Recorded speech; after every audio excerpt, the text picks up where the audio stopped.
नमस्कार, मैं आपका दोस्त अनिल सैनी। आप देख रहे हैं आपका अपना चैनल यूपी न्यूज सिर्फ सच। मोहम्मद फहीम इरफान।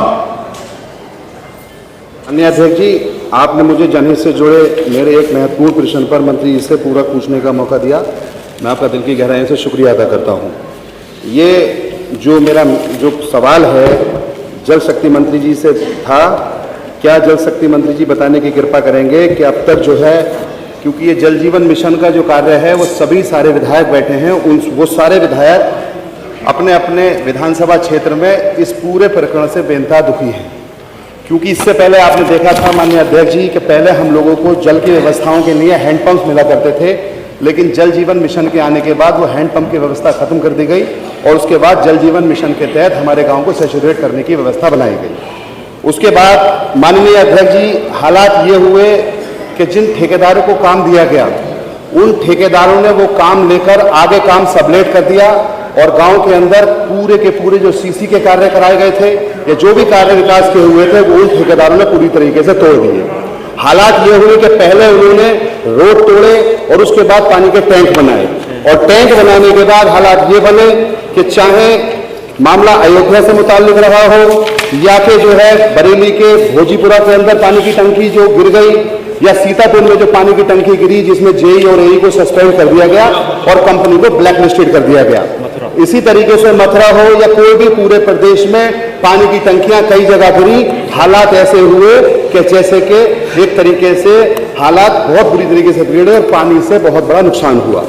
तो मैं ये कहना चाहता हूं कि उसमें एक दो लोगों की मौतें भी गई, जान भी गई, तो उनका मुआवजा कौन देगा, सरकार या कंपनी? तो उसमें माननीय अध्यक्ष जी, हालात ये है कि जल जीवन मिशन के नाम पर जो ट्रेंचिंग करने के बाद पाइपलाइन डाली गई, उस पाइपलाइन की कंडीशन ये है कि वो पूरी तरीके से पाइपलाइन इतनी खराब है कि जहां जहां ये योजना चालू हुई है वह पानी की टंकियों में जाकर पानी गंदा आने लगा। हेपेटाइटिस बी और हेपेटाइटिस सी जैसी समस्याओं से लोगों को सामना करना पड़ रहा है। ये अपने आप में बहुत गंभीर है। माननीय अध्यक्ष जी, माननीय मंत्री जी से मैं ये भी कहना चाहता हूं कि जो जिन्हें आपने टेंडर दिए जिन कंपनियों को, उन टेंडर वाले कंपनियों ने अपनी इस तरीके की मनमानी की कि उन्होंने पूरे के पूरे गांव को तबाह और बर्बाद करने का काम कर दिया। अब उन्होंने, क्योंकि नीचे वाले जो लोगों को काम दिया उनको तो इस बात से कोई फर्क नहीं पड़ा, उन्होंने तो काम बिगाड़ा और वो बिगाड़ कर चले गए। अब हालात ये है माननीय अध्यक्ष जी कि उनको जिनको टेंडर मिले उनको पैसा नहीं मिला, पैसा ना मिलने की वजह से वो काम भी पूर्ण नहीं कर पाए। माननीय मंत्री जी ने जो जवाब दिया उसमें इन्होंने लगभग 100 के 100% काम को पूर्ण होना बताया है, क्योंकि माननीय मुख्यमंत्री जी भी यहाँ बैठे हैं। माननीय मुख्यमंत्री जी ने भी इसका संज्ञान लिया था और कहा था कि बहुत जल्द ये काम पूर्ण होगा। तो मैं माननीय अध्यक्ष जी आपके माध्यम से ये कहना चाहता हूँ कि माननीय मंत्री जी को जो ये जवाब दिया गया है 1,96,822 किलोमीटर के सड़कों के सापेक्ष 1,90,605 किलोमीटर सड़कों का पुनर्स्थापन कर दिया गया है, ये अपने आप में बिल्कुल गलत है और झूठ है। मैं अध्यक्ष जी आपके माध्यम से कहना चाहता हूं, क्या कोई कमेटी बनाई जाएगी, क्योंकि माननीय मुख्यमंत्री जी बैठे हैं, इसकी जांच कराई जाए और जिन अधिकारियों ने ये झूठा रिपोर्ट प्रस्तुत की है उसको हर हालत में माननीय मुख्यमंत्री जी के सामने रखा जाए और उनके खिलाफ दंडात्मक कार्रवाई की जाए। और माननीय अध्यक्ष जी, मैं आपके माध्यम से ये भी कहूंगा, क्योंकि जल जिन जिन जगह ये टंकी लगी है वहां पर पानी का प्रेशर इतना है। अभी समरपाल अंकल बता रहे थे कि जिस गांव में गए थे वहां पानी की बाल्टी जो है आधे घंटे में भरी जाती है, पानी पूरा नहीं भरा जा सकता। तो मैं माननीय अध्यक्ष जी आपके माध्यम से सीधे मंत्री जी से पूछना चाहूंगा, क्या सरकार ने जल जीवन मिशन से जुड़े विभिन्न कार्यों की गुणवत्ता चेक करने, विभिन्न स्तरों पर निगरानी करने के लिए टीम का गठन किया है? अगर नहीं किया है तो कब तक करेंगे? और माननीय अध्यक्ष जी, वो आपके माध्यम से पूछना चाहता हूं कि उखड़ी सड़कों की मरम्मत में प्रयुक्त सामग्री की गुणवत्ता चेक करने प्रत्येक गांव में सामग्री के नमूने के लिए जाना अनिवार्य किया है? और माननीय अध्यक्ष जी, क्या सरकार ने जल जीवन मिशन योजना में खराब करने वाले लोगों के विरुद्ध दंडात्मक कार्रवाई की है कि नहीं? मंत्री जी सारे जवाब मंत्री जी देंगे, लेकिन एक बात आपने कही है कि इन्होंने 1,96,822 किलोमीटर में से 1,90,000 कर दी। अब आपने कहा ये गलत है, आपने सर्वे किया क्या 1,96,000? हाँ साहब, मैंने अध्यक्ष जी लेकिन आप 1,70,000 का सर्वे करके बताओगे कि 6,000 दूसरा दूसरा प्रश्न, ये झूठ बोल रहे हैं। माननीय अध्यक्ष, मैं आपसे कहना चाहता हूँ, अरे वो 6,000 कौन से किलोमीटर? आप व्यवस्था दे दीजिए। मंत्री जी, माननीय मंत्री, अब अभी अभी एक प्रश्न और है, एक माननीय सदस्य का नाम और है, प्लीज। इंजीनियर अंतर्गत प्रदेश में कुल 5,63,992 किलोमीटर वितरण प्रणाली के सापेक्ष 5,15,000 और 995 किलोमीटर वितरण प्रणाली बिछाई गई और सेहत हेतु 1,90,605 किलोमीटर सड़कों का पुनर्स्थापना की गई। 31 दिसंबर 2025 तक पूरा कर दिया गया। मैं इरफान से कहना चाहता हूं कि अपनी बीवी की कसम खाकर खाओ कि मेरे गांव में पानी नहीं पहुंचता। आपके गांव में पानी नहीं पहुंचता, अपनी बीवी की कसम खाकर बोल दीजिए।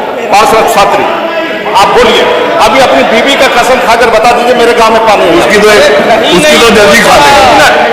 एक मिनट, एक तो करे किसी गांव में पानी। माननीय अध्यक्ष, माननीय अध्यक्ष, एक मिनट, ओम प्रकाश जी, एक मिनट, इरफान भाई, एक मिनट। माननीय अध्यक्ष जी, अपनी बीवी का कसम खाकर बोले कि मेरे गांव में पानी नहीं आ रहा है। अरे बैठो, पूरी बात सुनो। माननीय अध्यक्ष जी, बैठो, पूरी बात। अरे माननीय अध्यक्ष जी,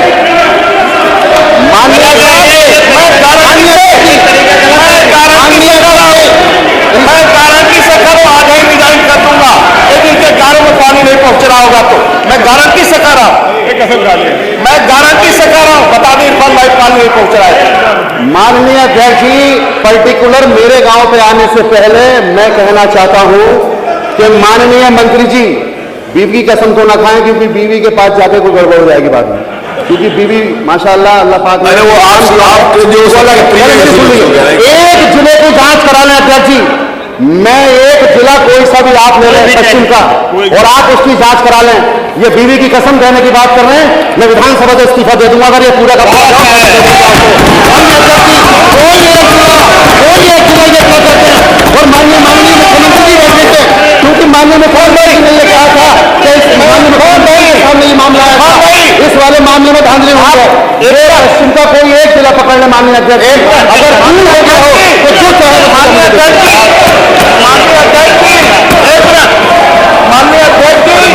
एक मिनट बैठ जाइए, शांत होकर। माननीय अध्यक्ष जी, मोहम्मद इब्राहिमपुर के रहने वाले इरफान भाई प्रधान है साजिद जी, अभी फोन लगा के पूछ लीजिए पानी उसके गांव में पहुंच रहा है कि नहीं पहुंच रहा। एक गांव आप करो राज्य के अंदर पानी नहीं आ रहा है, अब विधायक कथेरिया जी का है 7 गांव में मैं चेक कर, और सभी राज्य के ये बहुत बड़ी योजना है माननीय अध्यक्ष जी, ये छोटी मोटी योजना नहीं है। एक मिनट, ये सभी घरों तक पानी पहुंचाना है, ये छोटी मोटी योजना नहीं है। गांव में ट्रैक्टर ट्राली चलते हैं, नल तोड़ा जाता है, टोटी लगी टोटी तोड़ लेते हैं लोग, ये छोटी मोटी योजना नहीं है महाराज जी, अध्यक्ष जी, ये काम। और मैं विश्वास के साथ कहता हूं, यदि कंपनी काम नहीं करेगी तो कंपनी जेल जाएगी। माननीय योगी सरकार है और कंपनी को काम करना पड़ेगा। जो कहेंगे मैं वो जांच करवा लिख कर दे देंगे, जांच भी करवा दूंगा। उन्होंने कहा आप लिख के दे तो उसकी जांच करा देंगे। अरे आप बैठो, पूछो, इरफान भाई पूछे, संग्राम भाई बैठो, इरफान भाई वो पूछ रहे। 1,96,822 किलोमीटर सड़कों के सापेक्ष अगर 1,90,605 किलोमीटर सड़कों का पुनर्स्थापन हो गया हो तो अध्यक्ष जी किसकी कसम खाएंगे? मैं तो बीवी की नहीं कहूंगा, ये कसम खा के कहना ये रिपोर्ट सही है तो जो ये सजा देंगे मैं लेने के लिए तैयार हूं। तो जितनी सी बात चलवा दीजिए, अगर ये 1,90,000 कंप्लीट हुआ है तो, और इसकी आप जांच करा दीजिए माननीय जांच करा दीजिए। तो कंपनी, एक मिनट अध्यक्ष संग्राम सिंह, आप क्यों खड़े हो? संग्राम सिंह जी, आपसे क्या मतलब? जो कंपनी, अरे बैठिए, जिस कंपनी ने काम किया है, यदि कंपनी हमें 90% लिख कर दिया है कि मैं काम कर दिया हूं, ये देखिए, सुनिए तो, मेरी बात सुनो तो, सुनो ध्यान से। हाँ सुनिए। यदि ये झूठ बोल रहे हैं तो उस कंपनी के खिलाफ कार्रवाई होगी। मैं कहां कह रहा हूं, मैं क्या कर रहा हूं, और ये तो कह रहे जो आप शेष सड़कें मैं 31 दिसंबर 2025 तक ठीक करवा दूं। धन्यवाद। अगला प्रश्न पंकज मलिक का। श्री पंकज मलिक अध्यक्ष जी पंकज जी पूछ लो, बड़े फिर समय महत्वपूर्ण सवाल पे बोलने का मौका दिया।